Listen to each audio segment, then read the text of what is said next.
I mean, I was told by my film professor, there are films and there are movies, and sometimes you've got to know what you're walking into. Yeah. See, but I come from a time when movies were films.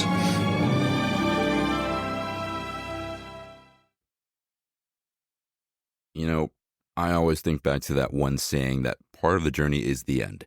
It's very poetic, it's very beautiful, yet also very tragic, yet also very true. That part of the journey is the end. And here we come to the end of this X-Men series with the New Mutants from 2020.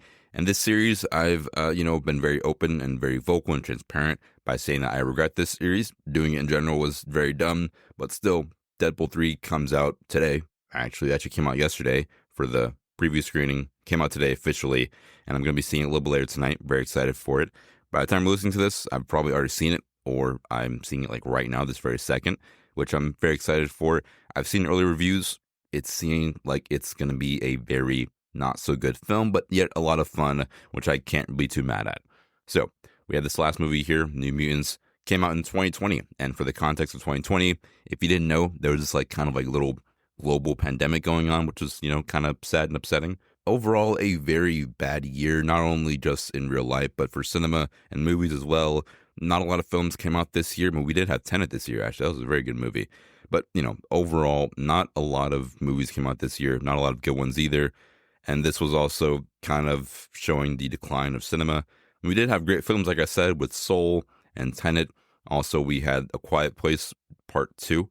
Minari is a just absolutely incredible film. Also, Sonic. I mean, hey, there was still some banger movies that came out this year, but this one was definitely one of the worst of the entire year, and one that I even regret watching. It was really a waste of my time, but, yet again, I have a job to do, so I can't be too mad.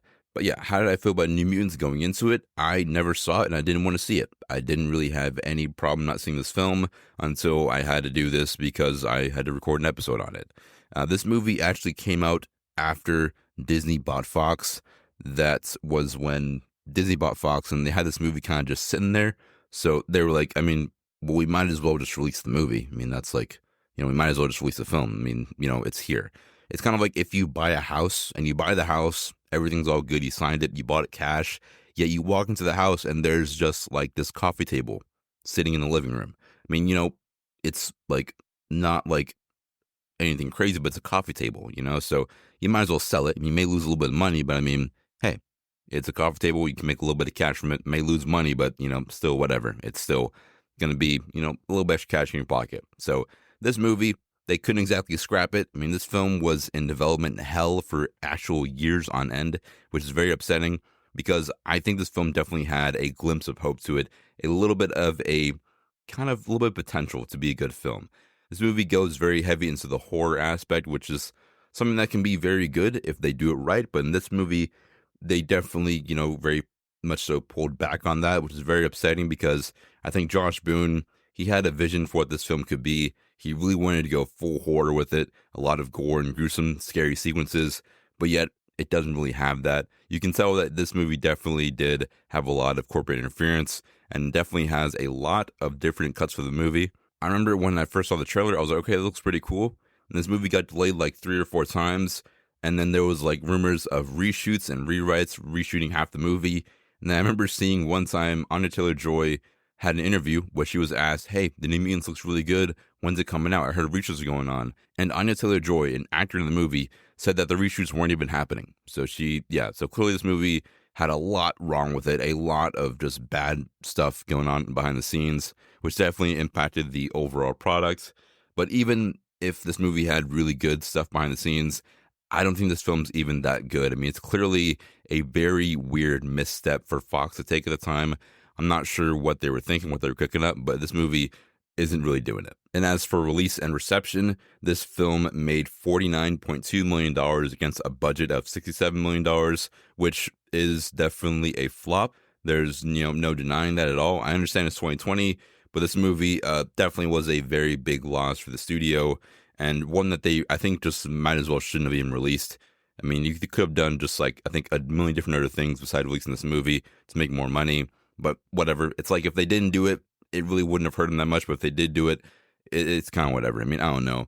It's just kind of weird that they had this movie just in the back catalog that they just had to do something with, so releasing it was really the best option for them. And if you're wondering where this movie ranked on for the year, I mean, you already know 2020, a lot of theaters closed down, a lot of businesses in general closed down. But this movie ranked at number 34 on that year, right underneath Trolls World Tour, which is, I mean, wow. Talk about the death in the coffin for the X-Men universe. Incredibly sad. I mean, I really had hope in this universe and this movie as well. I really was excited for it at one point, but, things clearly didn't pan out. So I'm not really, sad that much about it. As for Rotten Tomatoes, this movie has a 36% critic score and a 56% audience score. Very reasonable. And as for the Roger Ebert website, usually I would say, here we go into the Roger Ebert website. We have one review here from so-and-so, but there is no review for this movie on the Roger Ebert website. So that maybe shows just how bad it was. So bad that they didn't even bother making a review for it. So that's whatever. But as for Letterboxd, this film has a 2.1 out of 5 average, which is very respectable. I think it's a little bit too high, but whatever. We do have one review here from The Reformed Padre over on Letterboxd, who gave this film a 1 out of 5 stars. And in this review, he wrote that this movie is expertly underwhelming. This felt like a long CW superhero episode, and even those are better than this. That's absolutely true. I mean, I think I may have said a couple of times here, but that first 2 seasons of The Flash is absolutely incredible. The first 2 seasons of Arrow are also absolutely incredible. That's all I've really seen, but even those are just really awesome compared to this. I would recommend you go watch that instead of this, like, any day of the week. I mean, The Flash season 1, really fun. The Flash season 2 with Zoom, oh, brother, that's like peak comic book TV right there. I'm telling you. Yeah, that's really it for the opening prologue yapping I have to do for this movie. Yeah, I don't have that many notes here. There's not a lot here with the superlatives either. But, I'm just really upset with this universe. It's clearly that this movie is very similar to that of The Flash and also Aquaman from last year. Those 2 films are the last movies in the DCEU universe. I mean, Blue Beetle, I won't really count since that'll be in the main DCU with James Gunn, so that doesn't really count. But The Flash was a movie that I think was really the nail in the coffin for that universe. This movie was kind of the same a little bit, and it's very sad to see that happen for people who really cared so much about these characters, cared a lot about the movie as well, to really put everything they have into it, but clearly something just didn't really work out, something didn't really tap in, and it's very just sad to see and really talk about. But, I'll go ahead and stop my yapping and start diving into this movie one by one here. It's a very short amount of notes, but I'll try to make something out of it. Okay, so here we go. New Mutants. I've never seen it before, and I thought to myself, hey, maybe this isn't that bad of a film. Maybe I can just make this work. Kind of like how The Flash, like last year, everyone hates The Flash. They think it's terrible. I love that movie. I gave like 7 out of 10. I have the 4K disc Blu-ray sitting on my shelf right now because I really do enjoy The Flash. I'll admit that it's bad, but still The Flash has a very special place in my heart, and it really connects with me deeply. I thought that New Mutants would be that movie for me as well, but it was not. And the opening of the film has me asking to myself, is this really an X-Men movie? Is this really a mutant movie? I think it works really anything outside of it, but stopping this brand on it for the X-Men feels weird. It feels like it's like almost false advertising to an extent because, like, you're once again not really tapping into the mutant aspect of this universe. I mean, but like I say, like all the time here, after watching X-Men 97, that show does the superhero stuff very, very well and the mutant stuff very, very well. And the characters and overall everything is done a lot better than this.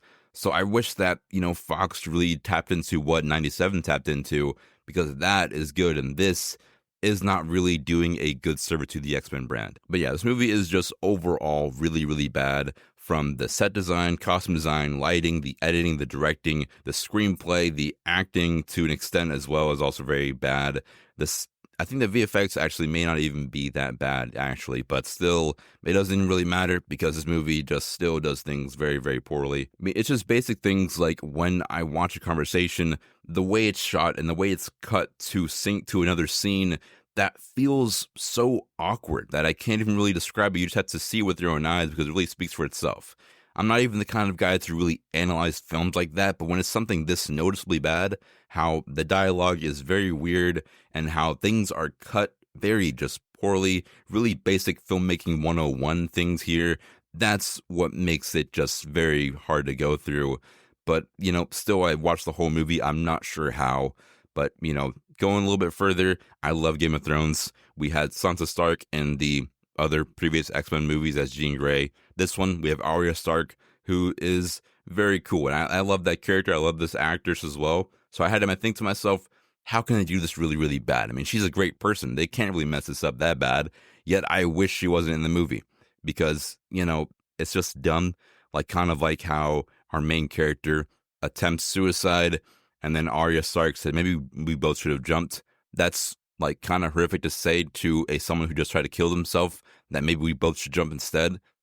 Whatever. I'm not here to judge anyone. But yeah, after that, Anya Taylor-Joy's in the movie as well. And she is awesome. I love Anya Taylor-Joy. She's a really good actress, by the way. She's like one of the best of her generation right now. She's really, really good. So how can you mess up one of the best actresses of her generation in this movie? Well, maybe by making her racist. Yeah, that took a very, very dark turn. She's not a good person in this movie. Maybe that's a character, but I mean, that was like weird because it like kind of got to a point of like, okay, this whole mutant racism thing and like just, that aspect of things thematically is really cool. This is just like blatant racism towards a character, which I mean, not trying to get political, but that's just kind of weird and doesn't sit right with me. So it's whatever. Also, it's kind of whatever is that they clearly just can't afford other X-Men in this movie. Kind of like how in Deadpool they make that joke like, hey, Fox doesn't want to throw us any cool X-Men. In this movie, they just clearly couldn't afford any other X-Men or clearly other people in this movie. There's only one doctor in the entire facility here, which doesn't make like that much sense when you have like these massive, huge mutant threats. I mean, except for like Arya Stark's character who literally turns into a wolf. That's kind of weird. I asked myself, hey, Arya, what kind of wolf do you turn into? Like, what's your power? It's like a magic wolf? No, it's just a wolf. Really? That's like the coolest thing you could, sure, whatever. All right, fine. But clearly there's just like no other X-Men in this movie, no other people in this movie, and it really just shouldn't have even been greenlit or even shot or even pushed out into theaters. Maybe this film does better as like a tax write-off. I mean, or maybe even like how the Snyder Cut for a long time before it got released was almost like a legend more than an actual movie. I think that would have been better here. I don't want to know about New Mutants. I don't want to see it, but just the pure mythology and the mysticism of having this New Mutants movie that no one's ever seen before. It could be great. It could be bad, but we'll never know. That would have been a better alternative to releasing the movie outright and having this pile of garbage in my face. But yeah, after about like the midpoint in the movie, I kind of just like checked out entirely mentally. I just like sat on my laptop, pulled up Banana Republic and also Abercrombie and Fitch, looking for some new drip, looking for some new clothes. That seemed like a better alternative to me than watching the movie. So that's just what I did instead. Maybe I should have just paid more attention, but that wouldn't have saved anything. I still gave this film half a star, and that wouldn't have changed much. But yeah, look, New Mutants isn't really worth it, but I want to know if you've seen it, which I hope you didn't like I did. But if you have seen it, let me know what you thought of it. Do you think it's actually really good? I mean, you may have a different opinion than me. You may think it's perfect and incredible. So what do you think? And also, do you think that maybe some of these characters should return in their own MCU movie? I don't think so exactly.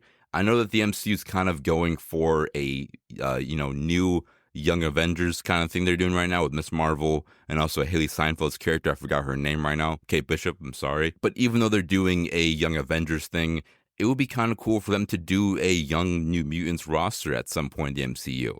That would be kind of fun. I mean, or you could just do like, Jubilee and that whole gang inside of the actual X-Men, but still, I think it would be something different, something kind of new that Marvel hasn't really done yet. So I'm all here for it. I'm all here for a New Mutants, Younger Mutants X-Men team, and that could be really cool. It could be really fun if you do it right, unlike this movie. Despite the film being really bad, I do enjoy the concept of this movie and this whole universe and this kind of concept of these kind of characters in them. So I think you should do it, but do it right next time. But, besides that, that's really over. That's really it for New Mutants. That's the whole review right there. Time to go into superlatives. You can leave if you want, but if you want to stay, we do have some movie fun facts for you before we get out of here. And before I go see Deadpool 3, because I'm very anxious to see that movie. Despite it being very bad reviews right now, I'm so happy to go in there to Deadpool 3. Ready to be kind of humbled and also, a little bit disappointed, but I'm ready for it regardless. You are a blowfish. What? Lady, whatever you're selling, I ain't buying, yo. Well, my name is Skylar White, yo. I get a spot? Okay. All right, so usually with our Superotas, we have some very huge, set of awards to give out and a lot of cool little segments here. But, number one, our writers are busy right now and they're off doing other stuff. But number 2 is that this movie is really, really bad. I don't have anything to say about it. So, like, number 1, the best scene in the movie doesn't exist for me. I think the whole movie as a whole is just really, really bad. Favorite quote in the movie also just doesn't exist. Good double feature, one small change, not really here either. And also, if this movie was a song, I don't have one because this movie is just really bad. I only have bad things to say about it, so I don't have anything at all. But I do have our Buzz in the Backlot and also our MVP. For Buzz in the Backlot, you're probably asking to yourself, what is this even? I don't know what Buzz in the Backlot even is. Well, it's film fun facts for you to elevate your day, elevate your life, because film fun facts make everything a little bit better. Okay, and for our first film fun fact, this is the last Marvel Entertainment film to be released with Stan Lee as an executive producer, which is very sad. I miss Stan Lee, but part of the journey is the end. So we'll move on to the second film fun fact, where the majority of the film was shot on location at Medfield State Hospital in Massachusetts. This hospital was the state's first mental asylum, and most of the cast and crew were unsettled by the location of the movie. And I'll admit, once again, the movie's horror elements are very, very cool, yet they're very, very much so neutered down and watered down to horror, which, I mean, if you're not going to go that level with horror, then don't even bother, in my opinion. That also segues really well into our third fun fact, which is that Josh Boone admitted that he found shooting to be stressful, as he felt a little bit neutered because he had to tone down the film from its original 4 horror ideas. Which, once again, very upsetting because Josh Boone clearly had a vision of what he thought this film should be. But, you know, if you're not going to let him go full horror, don't even hire him at that point. But that's just me. Maybe one day Josh Boone will come back to do something. Most likely not, because he's probably in, like, director jail for the rest of his life. But going on to some happier news for our MVP, I have here Anya Taylor-Joy. She is the best actress in this movie. Despite her character being racist, she does it with a very good performance. So, you know, yeah, probably gonna get canceled for that, but whatever, who cares? My final score for the film is an F-. That's right, I gave this film half a star. I rarely ever do that, but, you know, this movie really did deserve it for me. So, yeah, half a star, F-. Don't see it, but if you want to, let me know what you thought or why you've watched it, because I don't think it's worth it that much at all. Well, with that being said, I'm very happy and also sad to admit that that is the series finale for our X-Men series. All 13 movies ranked in their incredible, glorious purpose and in their glorious honor, all in one single series here, which I definitely regret and I shouldn't have done, but yet again I did. But tonight is the 14th installment with the X-Men universe with Deadpool and Wolverine, a film that is shaping up to be, and for what I'm hearing, to be the ultimate X-Men movie with a bunch of cameos, a bunch of cool show-ups, and I'm happy for it. I think that it may be one of the better ones out there. I've seen people say that it's a whole lot of fun, but not that good, but I'll be the judge of that for myself. Stay tuned to our socials, because later tonight, or I guess maybe earlier next morning, I'll have a little mini, Instagram, TikTok reel review out there to give my, kind of quick thoughts on the movie. And also on Monday, I'll have my full review out on the movie. Hopefully Monday. If it's not Monday, then Tuesday. And then next week, Thursday or Friday, I'll try to have out a full X-Men ranked with all 14 films ranked from worst to best. Logan will be number 1 because it's the best movie. But, I want to see where Deadpool and Wolverine stacks up on there. But until then, of course, as always, watch more movies, stay swagged out, stay cool. And I'm your host, Logan, and I'll see you guys in the movies. Hope you guys have fun with Deadpool.